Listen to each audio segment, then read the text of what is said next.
Assalomu alaykum, hurmatli ko'rarman. Yaxshimisiz? Bizning Al-Qissa programmamizga xush keldingiz. Al-Qissa bizning yangi programmamiz. Tez suratda tayyorlab siz bilan ko'rishib o'tirdik. Al-Qissa hozircha 3 kunda bir qatim bo'ladigan programma bo'ladi. Keyincha o'zgarishi mumkin.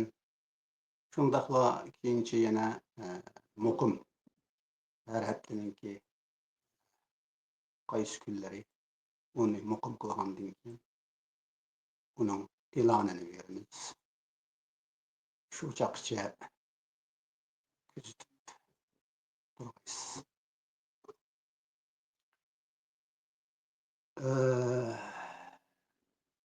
Al-Qissa. Al-Qissa Arapça söz. Bunun Uygurca ma'nosi shundoq qilib, shundan keyin, shuning bilan degandek ma'nolarni berdi. Bizning bu yerdagi Al-Qissa yana mushu ma'nolarni o'z ichiga oladi. Bugun biz Al-Qissani boshlaymiz. Al-Qissa ya'ni shundoq qilib, shuning bilan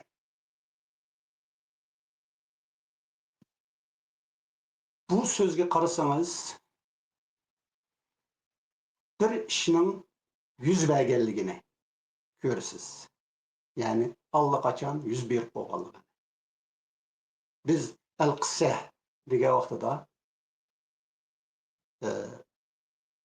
yuz berib bo'lgan bir hodisani, bir voqeani so'zlaydigan bo'lamiz. Undaq bo'lsa bizning bu yerda bizning degan vaqtida Uyg'urlarning deymiz.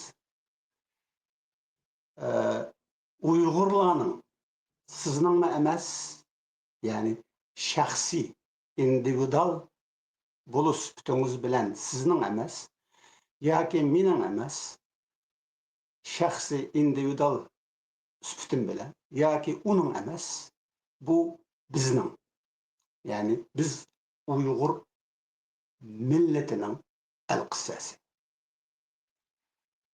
Ya'ni Uyg'ur millatining allaqachon yuz bergan hodisasi, voqeasi. Bundaq bo'lsa,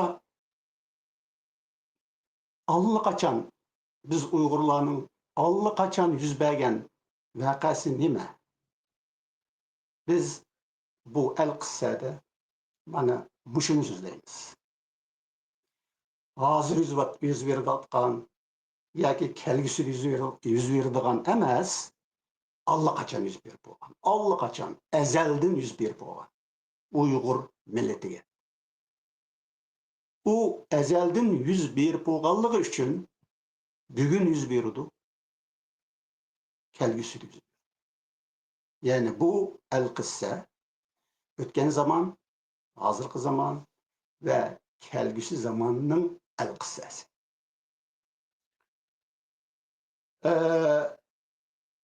Biz Uyg'urlarning Al-Qissasi odatda cho'chak bilan boshlanadi. Ya'ni bizning Al-Qissamiz cho'chak. Bizning cho'chaklarimiz. Cho'chaklardan keyin albatta bu cho'chaklar degan vaqtimizda afsonalar deb ataymiz, afsonalar deb. Hamda bizning bu cho'chaklarimizdan keyin bizningki odat cho'chaklar Eğiz edebiyatı buludu. Çöçeklerimizden keyin yazma edebiyat barlık kelgen. Yani mundaq çıkıp etqalqıda çöçeklerimiz yazılgan. Ya olmasa çöçeklerimizge asasen yeniden yazılgan bizning yazma yadikarlıklarımız. Şundaq bolganda hatta bizning yazma yadikarlıklarımızmı çöçek asaslangan boludu. Çöçek el qissaga asaslangan boludu. Şunda bolganda bizning yazma yadikarlıklarımızmı el qissaga asaslangan. Bizningki yazma yadikarlıklarımızdan bugün bizge yetip kelgenlerden tipik bizning yazma yadikarlıklarımızın biri bizning qahramonlik dastani Oğuzname.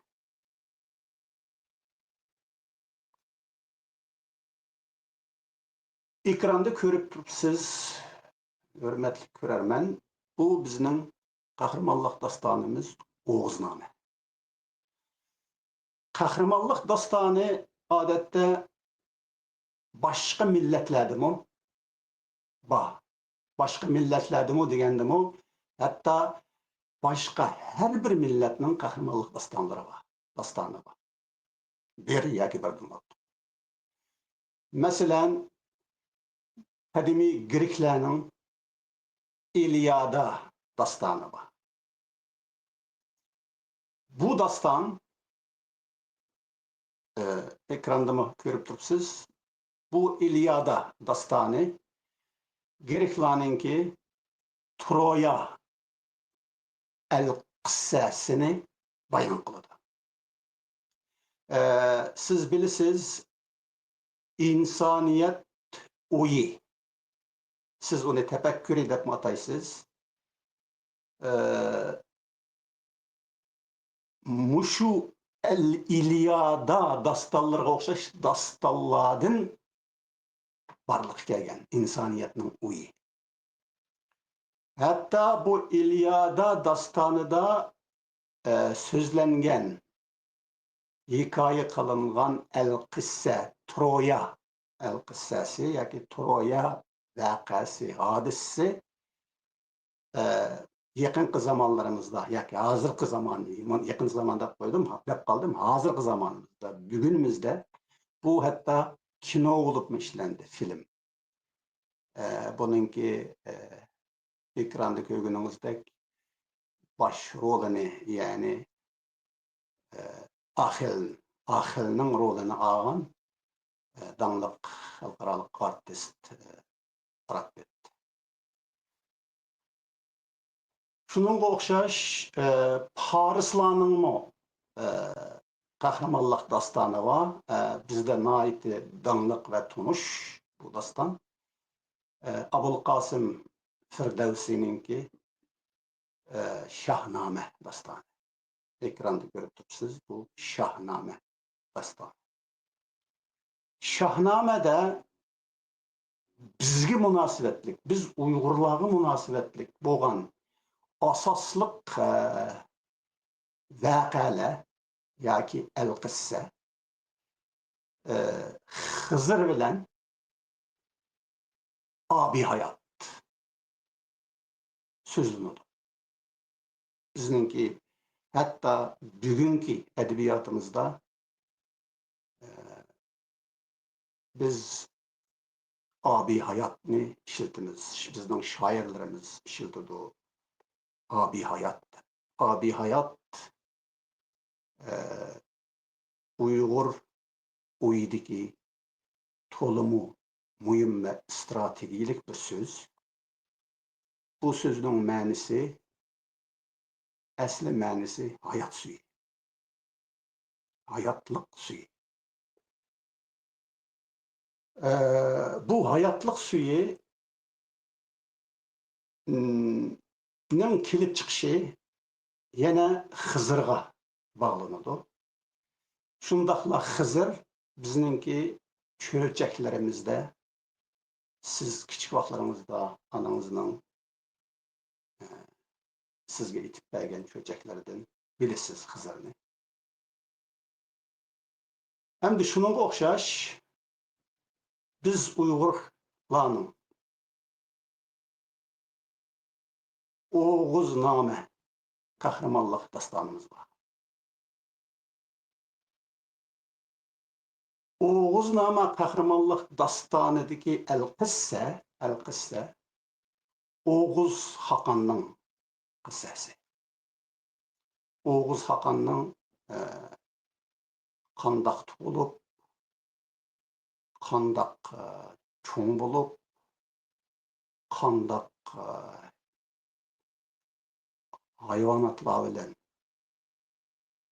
kurash qilib, ularni yengib, yirtqich hayvonlarni yengib, botir bo'lib, anadan keyin Hakan bo'lib, Uyg'ur millatiga o'zini men Uyg'urlarning Hakaniman deb e'lon qilgan va shundaqla men butun dunyoning Hakani bo'lishim kerak deb e'lon qilgan mushu Oğuz Hakanning qissasi. Biroq mushu qissa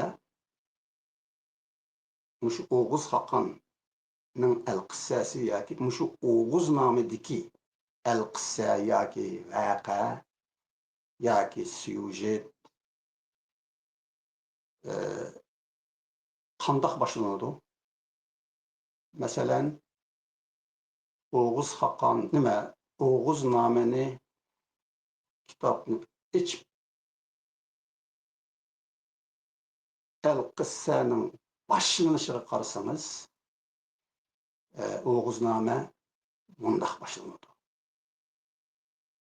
Son sevinç tapdilar. Son sevinç tapdilar. Ekrandan ko'rib turibsiz. Bu so'z kona Uyg'urcha bo'lib, bu ibora yoki bu jumla kona Uyg'urcha bo'lib, son ya'ni oxir degan ma'no. Oxir. Sevinç bizning hozirgi zamon tilimizdagi so'ygu. Tapdi degan so'zning biz hozirgacha ishlatamiz, tapdi degan, lekin bu yerdagi tapdi hem tapdi degan ma'noda hem erishdi degan ma'noda. Tapdilar degani tapmaq fe'lininki ko'plik holati. Ya'ni buni hozirgi zamon Uyg'urcha desak, ular oxir so'yguga erishdi. Endi qarasangiz, Oğuzname degan bu qissa boshlanishdilar.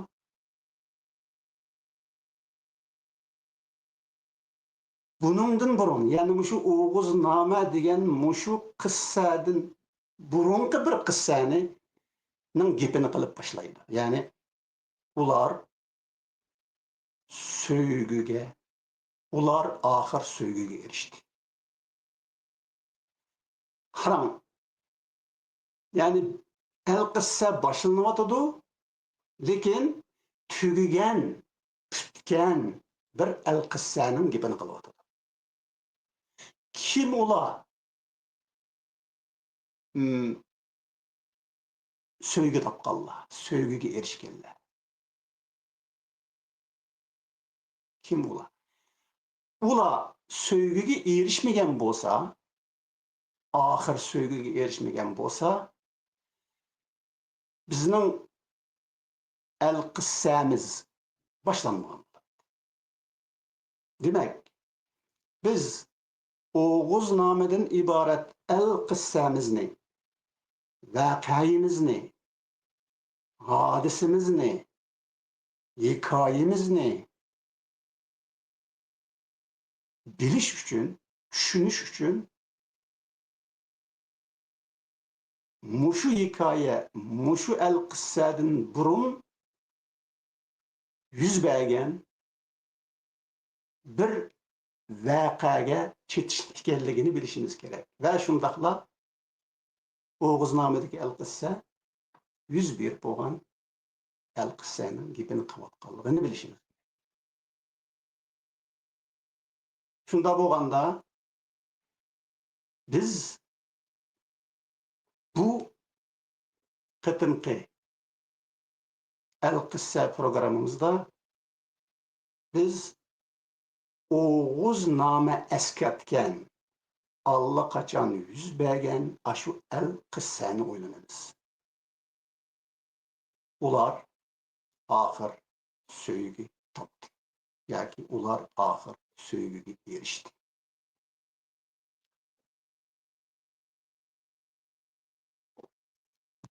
Ular çoqum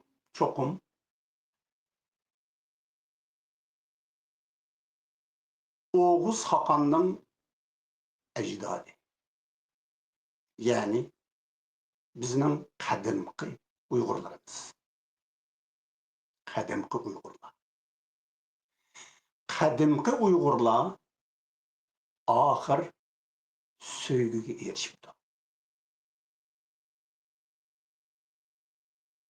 Qadimqi Uyg'urlar axir söygüge erishgan bo'lsa, bu söygü ularning er ayol o'ttirsidagi o'zaro söygüsümü yoki bo'lmasa bu söygü ecdadımızın söygüsümü. Ecdadımızga xas söygümü yoki ecdadımızın milli söygüsümü. Elbette Oğuz namını okugan vaqtimizda bu söygünün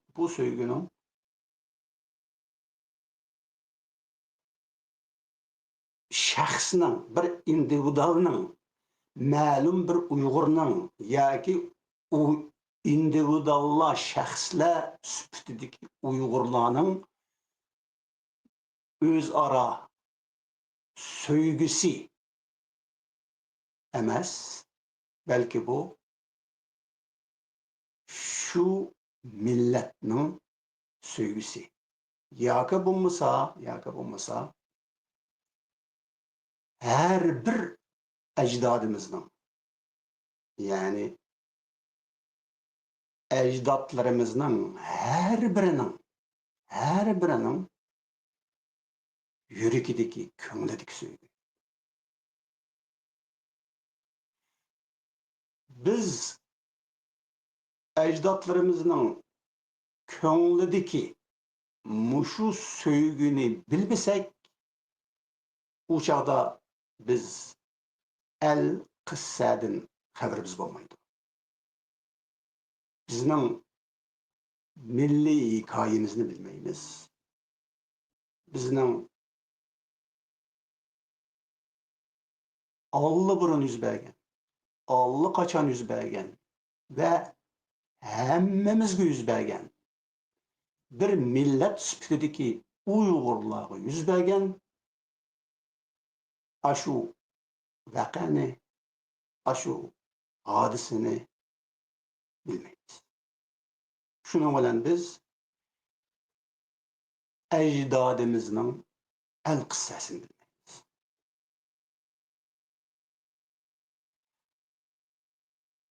Endi Oğuz namımı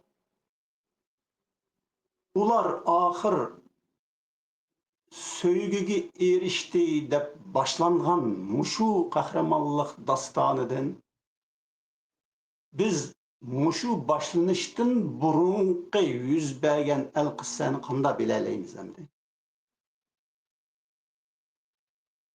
Şununla ishonishimiz kerakki ve o şundaq bo'lgan Oğuz namı baştan ahir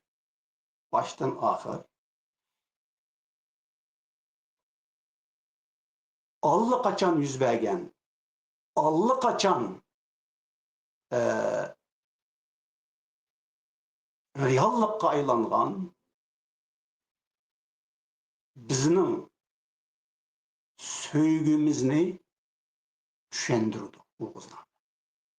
Her bir sözüde Oğuz namı Kahramanlık dastanının her bir sözü de, her bir cümlesi de, her bir bölükü de ve şundakla bütün bu kahramanlık dastanımızda bizim ecdadımız erişken söygünü bayan kılıdı. Bunu biz bizim El-Kısa programımızın keyinki sallarida, keyinki kısımlarida birden kelip tekşürüp çıkamaz, tadqiq qilib chiqamiz, qezib chiqamiz ve ecdadımız allaqachon erishgan mushu söygüge erishishga tirishamiz. Endi sevinç yoki hozirgi zamon tilimizdagi söygü degan so'z demak bizning milliy dastonimizdagi qadimgi milliy dastonimizdagi hozirgacha yetib kelgan eng qadimgi dastonlarimizdan biri bo'lgan Oğuzname'nin dastlabki boshlanish jumlasida boshlangan so'z sevgi, söygü yoki sevinç. Türklerde, Türkçe'de sevgi deydi. Konu Uygurca'da sevinç. Bizning hozirgi zamon Uygurcamizda söygü yoki söyünç. Mushu söygünün ma'nisini bilishimiz kerak. Ve bunun ma'nisini biz o'zimiz faraz qilgan şekilde yoki bo'lmasa biz boshqa millatlarning qahramonlik dastonlaridan, boshqa millatlarning eg'iz adabiyoti yoki afsonalari va yoki yozma adabiyoti asarlaridan, adabiy asarlaridan, she'r, hikoya, romanlaridan bilmaymiz. Belki o'zimizning hech bo'lmasa hozir biz qo'limizda tutib turgan Oğuzname'den biliriz. Oğuzname'den düşünürüz. Şu çağda biz ecdadımızın kollektif şekilde, milli şekilde erişken ortak söygüsüge bizme erişimiz. Şunun bilen biz milletimizin el kıssasını tanışqa başlayız, anlaşqa başlayız, kulak sırışqa başlayız. Şundaqla özümüzün söygüge bo'lgan qarashlarını bir yonga qo'yib, ajdodlarimizning söygüge bo'lgan tushanchisini, o'yini özümüzün tushanchisi, yani bir bütün Uyg'ur milletining ve shundaqla mening, sizning, uning o'yi ve tushanchisi aylantiramiz.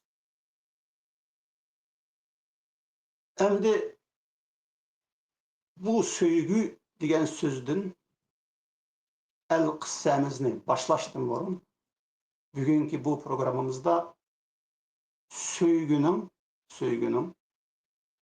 Uygurlardan başka milletlerde bulup mu xalqaradaki, dünyadaki danlık tıllarda degan vaqtimda bu yerda men insoniyat madaniyatiga zo'r ta'sir ko'rsatgan tillarni ko'zda tutaman. Masalan, ingliz tili, grek tili, fransuz tili, ispan tili ve Arab dili degende. Çünki Arab dili biz üçün tolama mühim bir til. Çünki bizning muqaddas kitobimiz bo'lgan Qur'on Arab tilida. Şuna mushu tillar söýgüge qandaq izahat berdi. Yani söýgüni qandaq izahlady. Söýgüni qandaq düşendi. Söýgünün nimeligini qandaq bildi. Muşnunga tezla gözü ötüp geçsek el qıssamızның birinci işkini açımız.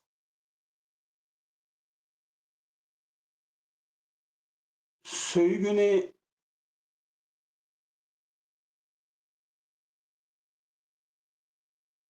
mundaqça aytkanda Sumer halkının efsanelerinden uçurtmamız. Bu efsaneler hazır Uygur insaniyet medeniyetinin hazırgıça tepilgan, kızılgan yazma diye vaxtıda hatır taşlağı, hatır taş yani laylağa etilgan, qattırılgan laylağa yazılgan muşu yazma yadikarlıqlarının en qadimkisi. Mana muşu efsanelerde Somer efsanede Mezopotamiya deyimiz biz bu parçada. Muşlarının efsanelerinde söýgüni uçurtamiz. Şundaqla Mısırlıqlarının efsanelerinde söýgüni uçurtamiz. Şundaqla Harislarının efsanelerinde söýgüni uçurtamiz. Şundaqla Hindistan, qadimki Hindistan yazma yadarkarlıqlarda mı söýgüni uçurtamiz. Qadimki Xitay yazma yadarkarlıqlarda mı söýgüni uçurtamiz. Arab yazma yadarkarlıqlarda mı söýgüni uçurtamiz. Bu söýgü bütün muşu men hazır esketken yazma yadarkarlıqlardaki ortak bir ma'na. Yani bütün bu yazma yadarkarlıqlar meyli qaysi tildan bo'lishidan qat'iy nazar faqat shu o'rtaq ma'niga ega, söýgüning o'rtaq ma'nisiga ega. Bu o'rtaq ma'na nima?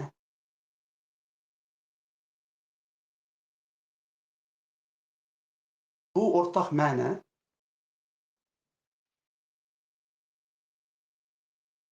bo'libmi g'arb romantik edebiyatida bo'libmi she'riyatida nihoyatda yorqin ifodasini topadi. Shundaqla keyingi dunyo modernizm edebiyatı ve she'riyatidami o'xshashla yorqin ifodasini topadi. Lekin bizning edebiyatımızda degan vaqtimda bizning Çağatay edebiyatidan keyingi edebiyatimizni ko'z tutaman.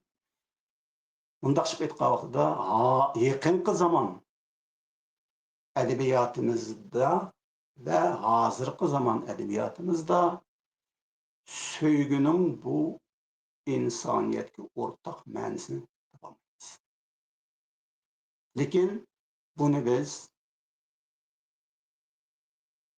Bunundan 500 yıl, 5 asır burun yaşayan Alisher Navoiyning şiirlerinden tolumu yarqin simasını görürüz. Söygün. Hatta Alisher Navoiy Allah'ını, Tanrı'nı, Huda'nı yar deb ataydı. Siz bilisiz, hürmetli görermen, yar degan sözü bizning hozirgi zaman Uyg'ur tilidami yar degan söz söygüçi degan ma'noni beradi. Söygüçi. Shundaq bo'lgan vaqtida Allah söygücüdür. Söygen gevde. Ve shundaqla Navoiy Allah'ni yar deb atagandan boshqa bütün barliqning birligini yoki hozirgi zaman tilimizda aytgan vaqtimizda koinotni yarliq deb ataydi Navoiy. Ya'ni yarga nisbatan yarliq. Bu yerdagi yarliq degani hozir biz so'zlayotgan, eslayotgan, tushunishga tirishayotgan, o'ylayotgan söygü shu. Yarliq. Ve shundaqla yar söygücü shu. Biz qadimki yazma yodikorliqlarimizda xuddi Oğuzname'ga o'xshash biz unutib ketgan, esimizdan ko'tarilib ketgan söygü o'yini Navoiyning she'rlaridan topamiz. Bu deganlik Navoiyning she'rlari yanala qadimki Uyg'urlarning erishgan biz bu programmamizda so'zlayotgan el-qissadan kelgan. Yani bizning yetuk shoirimiz Alisher Navoiy söygü tushanchisini yoki o'yini Oğuzname dastonining tunji cümlesi bo'lgan ular oxir söygüge erishdi degan mushu jumla bayon qilayotgan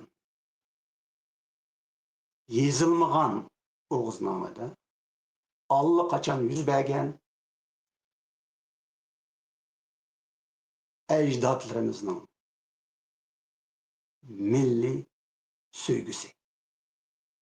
Mushu söygüni Navoiy bizga yetkazib berdi. Biz Navoiyni o'qigan vaqtimizda mushu söygüni el-qissamizda ushirtimiz. Va shundaqla Oğuzname devatgan, Oğuzname bizga bayon qilayotgan allaqachon yuz bergan mushu söygüge bizmo ajdodlarimizga o'xshash Navoiyning she'rlaridan erishimiz. Demak, qarasangiz Oğuzname, Navoiy she'rlari ve hozirgi zaman Uyg'urlarini, hozirgi zaman Uyg'ur millatini tutashtirib turgan va yoki Navoiy she'rlari ko'rik bo'lib bo'lgan O'g'iznom bilan bizga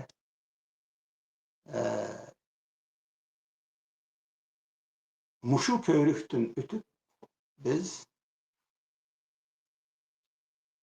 O'g'iznomidan burun allaqachon ajdodlarimiz erishgan söygüge erişiniz. Mana mushu söygüge erişken vaqtimizda biz ondan söygümüzni topamiz. Biz Uyg'ur millati bo'lish sifatimiz bilan bizning o'rtaq muqaddas söygümüzni topamiz. Muqaddas deb olgan erishimning sababi chunki u bizning individual hozirgi zamon insonlarining, Uyg'urlarning söygüsü emas, balki hozirgi zaman Uyg'urlarining bir millat sifatidagi söygüsü. Ve bu söygü Navoiy davridagi Uyg'urlarga o'rtaq, Oğuz Hakan davridagi Uyg'urlarga o'rtaq ve Oğuz Hakandan burunqi davrlardagi, qadimiy davrlardagi Uyg'ur millati paydo bo'lgan, maydonga kelgan kundan tortib ta hozirgacha biz o'sha yerda al-qissamizni so'zlab o'ltirgan vaqtgacha davom qilib kelayotgan söygümüz. Mana shu söygü bizni Uyg'ur qiladi. Bizni millat qiladi. Bizning vatanimizni titib beradi. Va shundaqla bizning davlatimizni titib beradi. Şuna bu söygünün al-qissasi bugünkü Uyg'urlarning anlaması bo'lmaydigan, quloq sanması bo'lmaydigan, ko'ngil bölmesi bo'lmaydigan bebaho mirosi. Bu bizning milliy mirosimiz. Demak,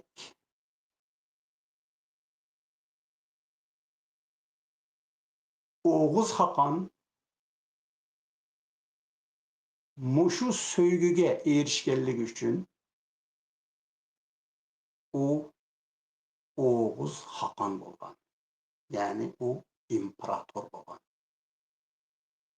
Millatini, o'zininki xalqini mushu söygüge akilib birlashtirib millat qilgan. Va shundaqla Uyg'urlarning vatanini barpo qilgan, Uyg'urlarning davlatini barliqqa keltirdi. Demak, bu söygü bizning uyimizga, milliy uyimizga, bizning milliy vatanimizga, bizning milliy davlatimizga va bizning milliy birligimizga vakillik qiladigan va bizni biz qilib, millat qilib saqlab turadigan bebaho angishtiramiz. Bugungi al-qissa programmamizni mushu yerda oxirlashtiramiz. Keyingi programmamizda al-qissamizni bugun oxirlashgan yerdan davomlashtiramiz. Sizga ko'p rahmat, hurmatli bermen keyinki el qissa o'sha